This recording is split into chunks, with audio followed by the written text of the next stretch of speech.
The night of July 21st, 2025 began like any other. A deep, velvet blackness stretched across the sky, a familiar comfort to those who looked up. The moon hung there, a perfect silver coin against the infinite dark. It was full and bright, casting long, soft shadows on the quiet streets below. Its light spilled onto sleeping houses and empty parks, a silent guardian that had watched over humanity for all of time. People went about their evening routines without a second thought for the celestial body above. It was a constant, a reliable presence in the night. It was just the moon, as it always had been, and as it always would be. Children watched it from their bedroom windows, their parents pointing it out as a simple, beautiful sight. Amateur astronomers aimed their telescopes, expecting to see the usual landscape of craters and seas, the sea of tranquility, the ocean of storms. They traced the familiar patterns, the stoic face that folklore had assigned to it for generations. The moon was a source of myth, of poetry, of scientific curiosity. It was a dead rock, a beautiful, lifeless satellite, locked in a gravitational dance with our world. Its cold, passive light was a promise that the night was peaceful, that that world was in its proper order. But something felt different tonight, a subtle wrongness that was hard to place. It was a feeling that started in the back of the mind, a tiny itch of unease. Perhaps the shadows were a little too long, or the silence between the chirping of crickets felt a little too deep. The air was still, yet it seemed to carry a strange tension, as if holding its breath. The light from the moon, usually so gentle and pale, seemed to have a new quality. It felt heavier, more focused. It was no longer a soft blanket over the world, but a spotlight, searching for something on the surface below. This feeling was not confined to one place. It was a shared, unspoken dread that trickled into the consciousness of people across the globe. In bustling cities and quiet countrysides, a few heads tilted upward, their brows furrowed in confusion. They stared at the moon, trying to understand what was amiss. It looked the same, perfectly round and impossibly bright.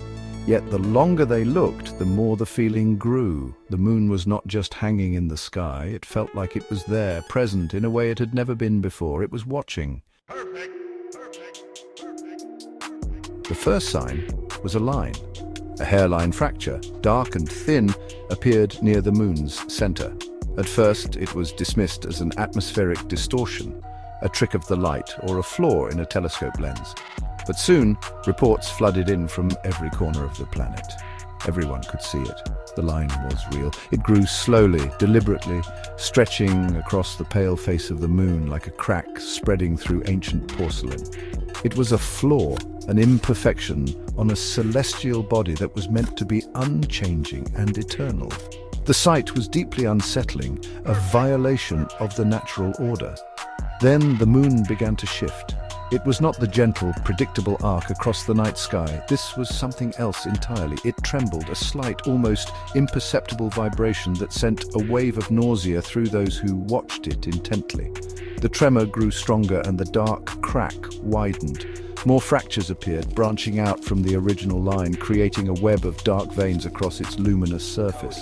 The moon's perfect sphere seemed to be breaking apart from within, straining against some immense internal pressure. It was no longer a silent rock. It was something struggling. Panic began to take root. News channels interrupted their programming with live feeds of the horrifying spectacle. Scientists offered frantic, contradictory explanations. A meteor strike, a sudden geological event, but none of them felt right. Their words were hollow, unable to capture the sheer wrongness of what was happening. This was not science. This was a nightmare unfolding in the sky for all to see. People gathered in the streets, their faces pale in the moon's strange, fractured light. They pointed their phones at the sky, but the images they captured felt like a poor imitation of the terror. The sound came next. It was not a sound that traveled through the air, but one that seemed to resonate directly inside the skull. A low, grinding groan, like stone scraping against stone on a planetary scale. It was a deep, guttural noise that vibrated through the ground and rattled windows. It was the sound of something colossal and ancient stirring from a long slumber.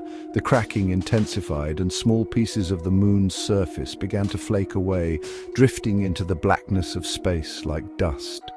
The familiar face in the moon was gone, replaced by a shattered, groaning mask. The breaking was a prelude. As the web of cracks reached its peak, a profound and horrifying change occurred. The fractured pieces did not drift apart. Instead, they began to move, to rearrange themselves. The grinding sound grew louder, more rhythmic, as the fragments of the moon's crust shifted and slid over one another. It was like watching the shell of a monstrous egg slowly peel away to reveal what was hidden inside. The light from the moon flickered and warped as its surface roiled and churned, no longer a sphere but a shifting mass of rock and shadow. From the largest central fissure, something vast and dark began to emerge. It was not rock or mineral. It was organic, a texture that resembled wet, wrinkled flesh. It pushed the lunar crust aside, the pieces of shattered rock like shedding skin. The thing that lay beneath was ancient and immense. Then the great crack widened into a gaping, horizontal chasm. The movement stopped. For a moment there was a terrible, absolute silence. The groaning ceased, the trembling stopped, and the world held its breath, waiting for the final, awful revelation. And then the moon opened its eye. What was once the sea of tranquility was now the iris of a colossal, unblinking orb. It was a perfect human-like eye, complete with a dark, fathomless pupil and blood-red veins streaking across its sclera. The eyelid formed from the shifting lunar crust pulled back completely, revealing the monstrous eye in its entirety. It stared. It did not look at the stars or the void of space. It looked directly down at the earth. Its gaze was not curious or malevolent, it was simply aware. It was the look of a creature that had finally woken up and noticed the insects crawling on the floor of its room. The world screamed. All coherent thought dissolved into pure primal terror. This was not an astronomical event, it was an awakening. The moon was not a rock.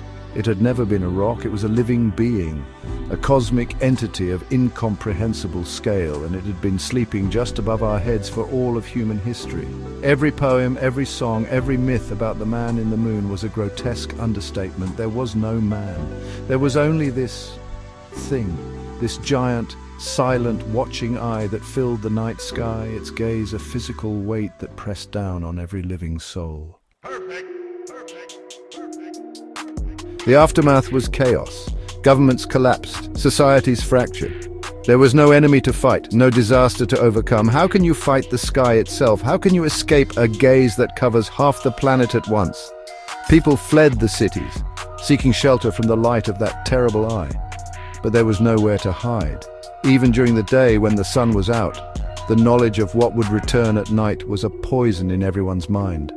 The day was no longer a time of safety, but merely a brief, terrifying reprieve before the watcher returned. The world fell silent under its stare. The initial panic gave way to a chilling, pervasive dread. People stopped looking up, but they could still feel it. They felt the gaze on the back of their necks, in the strange, heavy quality of the moonlight that filtered through their curtains. The eye did not blink. It did not move. It just watched, its immense pupil fixed on the world below. Scientists who had once studied its craters now studied its anatomy, their notes filled with words of madness and despair. It was an eye, and it belonged to something. The moon was just one part of a being too large to comprehend. Children no longer dreamed of walking on the moon. They had nightmares of it walking on the earth. The night, once a time for rest, became a nightly vigil of terror. Families huddled together in basements, in windowless rooms, anywhere they could find to escape the sight of it. But the image was burned into the collective consciousness of humanity. The fractured surface, the fleshy texture, the unblinking cosmic eye. It was a truth that could not be unlearned. We were not alone in the universe, but our neighbor was a monster. And so we wait. We live our broken lives under its unwavering stare. It has not done anything yet. It has only woken up. It has only opened its eye. But we know with a certainty that chills us to the bone that it is aware of us now. We are no longer just inhabitants of a planet. We are specimens under a microscope. The silence from the sky is the most terrifying part. It is the silence of a predator that has just noticed its prey.